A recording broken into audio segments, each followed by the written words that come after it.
Buenas tardes, soy Antonella Beatriz Basante, de primer año B, regular en el 2018.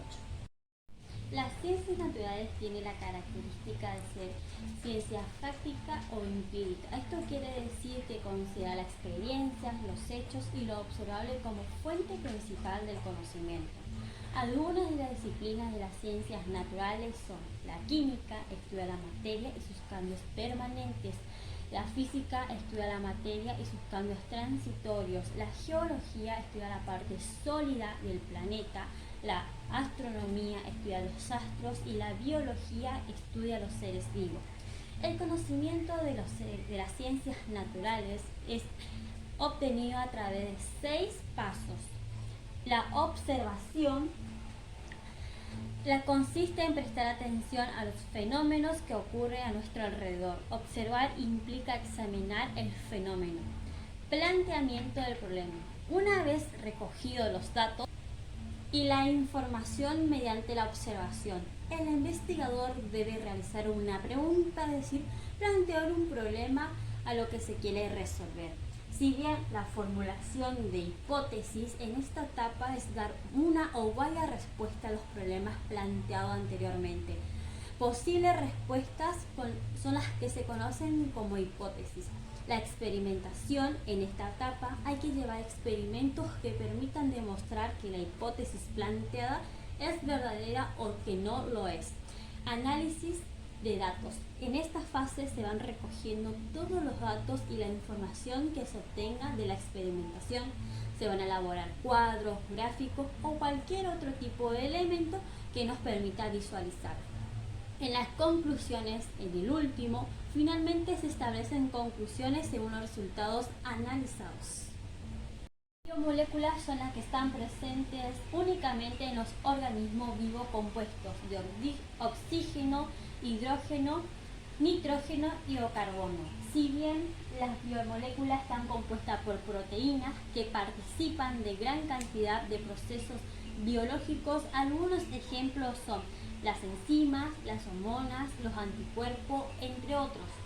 Los ácidos nucleicos proporcionan información de vital importancia para el funcionamiento de los organismos, por ejemplo el ADN y el ARN. Si bien los hidratos de carbono, también llamados glúcidos, son una fuente de energía importante para los seres vivos.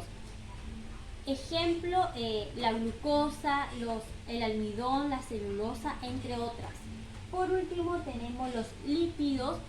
Se encargan de diversas funciones en las que se destacan las reservas de agua para el cuerpo. Se dividen en dos grupos, los saponificables y los insaponificables.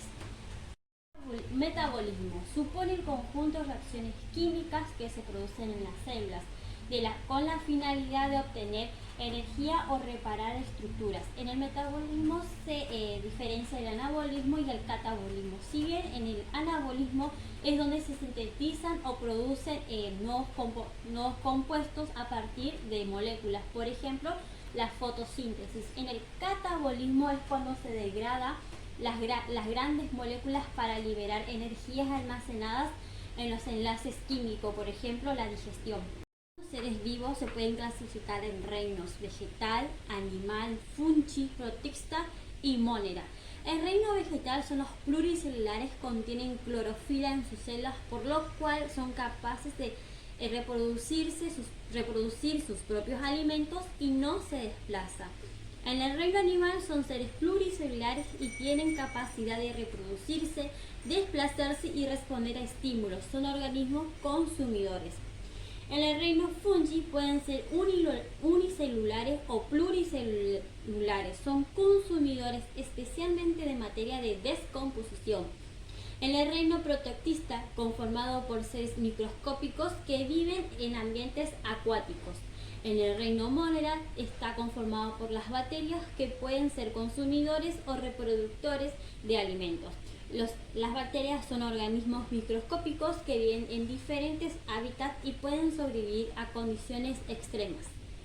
La fotosíntesis, el reino vegetal, las plantas producen sus alimentos a través de la fotosíntesis.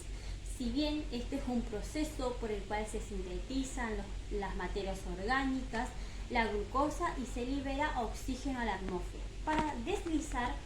Para realizar la fotosíntesis se necesita dióxido de carbono, la energía de la luz solar, agua y nutrientes. Las etapas de la fotosíntesis son dos: la etapa fotoquímica y la biosintética. Si bien la etapa fotoquímica ocurre en los tiracoides, tiene lugar la captación de la energía lumínica por la clorofila. Se sucede una serie de reacciones químicas que incluye la fotolisis de agua, es decir, la molécula de agua se rompe, el cual libera el oxígeno de todos los seres vivos abióticos, incluido la propia planta que utilizamos para respirar. En la etapa biosintética también se conoce como ciclo de Calvin o fase oscura, aunque tiene lugar de día como de noche, y a pesar que no depende directamente de la luz para llevar a cabo, sí necesita de los productos que se forman en la etapa fotoquímica. Por último, voy a hablar del sistema de nutrición. Los sistemas de nutrición son cuatro: el sistema digestivo, el sistema respiratorio, el sistema circulatorio y el sistema excretorio. En el sistema digestivo está formado por un conjunto de órganos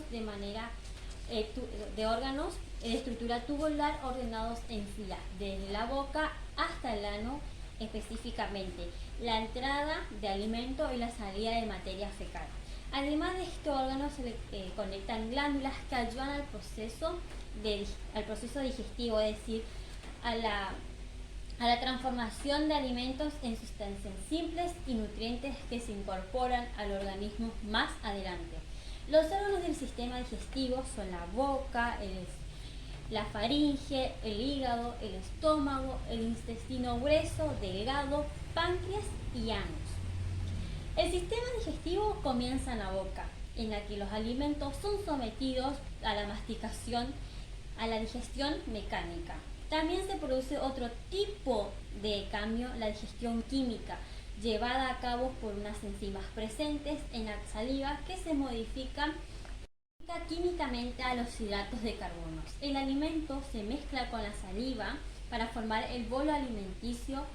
En la faringe y en el esófago, un tubo que desemboca para que el bolo alimenticio contraiga en forma de ola para que llegue a la cavidad estomacal. Estas contracciones son los movimientos peristáticos.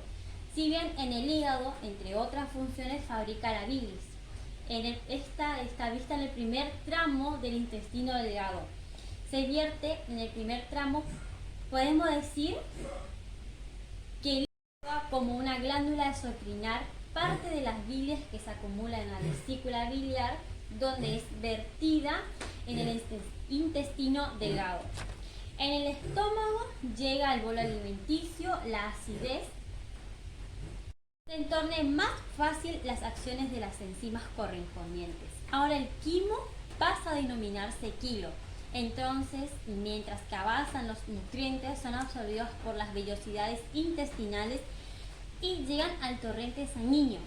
En el intestino grueso, a medida que el quimo avanza, va dejando lo que es útil para el organismo, y al intestino grueso llega lo que al cuerpo no le sirve. Para esta mezcla de desperdicio tiene mezcla de agua, que es virtud para los seres vivos, por lo que este órgano absorbe dicho líquido. Si bien en las páncreas otras glándulas cuyas enzimas son vertidas en el intestino delgado para degradar proteínas, hidratos de carbonos y lípidos.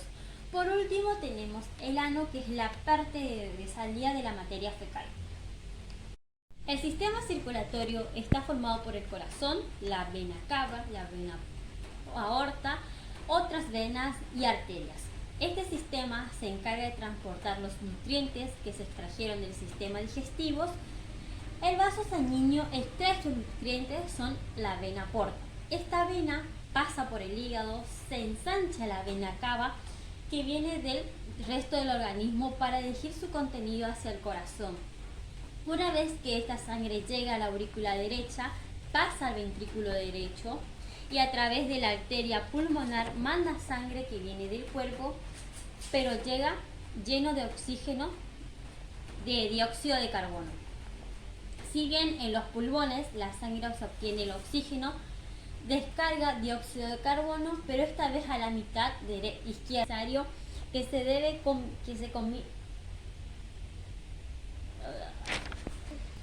el sistema respiratorio. Los nutrientes ya llegaron a la célula y para que se liberen energía es necesario que se combinen de dióxido. Para ello el organismo debe liberar este gas presente en el aire y hacerlo llegar al interior de la célula. Esto se denomina respiración celular. Si bien en el sistema respiratorio empieza por las fosas nasales y ahí es donde donde entra el aire proveniente del ambiente y se calienta en los pelos de la nariz.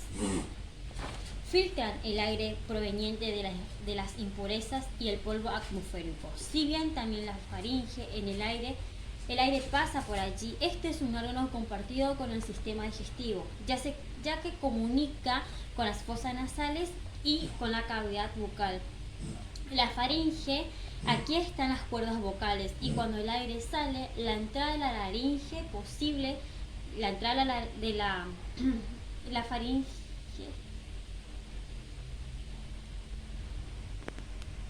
Y seguí pues. En la faringe, aquí están las cuerdas vocales y cuando el aire sale, aquí están, pasa a través de ella cuando el sistema circulatorio está formado por el corazón, la vena cava, la vena aorta, otras venas y arterias. Este sistema se encarga de transportar los nutrientes que se extrajeron del sistema digestivo. El vaso sanguíneo extrae estos nutrientes, son la vena porta. Esta vena pasa por el hígado, se ensancha la vena cava que viene del resto del organismo para dirigir su contenido hacia el corazón. Una vez que esta sangre llega a la aurícula derecha, pasa al ventrículo derecho y a través de la arteria pulmonar manda sangre que viene del cuerpo, pero llega lleno de oxígeno, de dióxido de carbono. Si bien en los pulmones la sangre se obtiene el oxígeno, descarga dióxido de carbono, pero esta vez a la mitad izquierda. Entra en la aurícula, pasa al ventrículo izquierdo y allí es impulsado por la arteria pulmonar. Donde la sangre obtiene oxígeno, descarga el dióxido de carbono, pero esta vez a la mitad izquierda. Y entra a la aurícula izquierda, pasa al ventrículo izquierdo y allí es impulsado por la arteria aorta, repleta de oxígeno todo el cuerpo. La sangre oxigenada no se mezcla con la sangre que tiene dióxido de carbono, ya que los seres humanos tenemos un sistema circulatorio doble y completo. El sistema respiratorio. Los nutrientes ya llegaron a la célula y para que se liberen energía es necesario que se combinen de dióxido. Para ello el organismo debe liberar este gas presente en el aire y hacerlo llegar al interior de la célula. Esto se denomina respiración celular. Si bien en el sistema respiratorio empieza por las fosas nasales y ahí es donde donde entra el aire proveniente del ambiente y se calienta en los pelos de la nariz. Filtran el aire proveniente de las impurezas y el polvo atmosférico. Si bien también la faringe en el aire pasa por allí. Este es un órgano compartido con el sistema digestivo, ya que comunica con las fosas nasales y con la cavidad bucal. La laringe, aquí están las cuerdas vocales y cuando el aire sale es posible emitir la voz y pasa a través de la entrada de la laringe. Tiene una tapita llamada epiglotis que se cierra al tragar el alimento. Si bien la tráquea es un conducto cartilaginoso incompleto porque por detrás de este órgano se ubica el esófago que se ensancha cuando el alimento pasa por allí. Los bronquios son dos dificultaciones de las tráqueas que se dirigen hacia los pulmones y entre ellos se ramifican en bronquiolos que se hacen cada vez más pequeños. Si bien las alveolos son las ramificaciones que terminan en bolsitas, en bolsitas rodeadas de capilares. A cada una de estas bolsitas llega el aire y se produce el intercambio de dióxido de carbono y oxígeno con la sangre. En el sistema de excretor, los principales órganos de este sistema son los riñones, ubicados en el abdomen alto hacia atrás, donde terminan las costillas. La costilla de la espalda. La sangre cargada de desechos o toxinas llega a ellos a través del torrente sanguíneo. Los riñones entran con miles de filtros microscópicos encargados precisamente de filtrarlos, retienen las sustancias tóxicas y dejan pasar la sangre limpia. Con este filtrado que han retenido muchas aguas en el riñón. También existen estructuras especializadas en reabsorberlas para que la sangre no quede sin ella.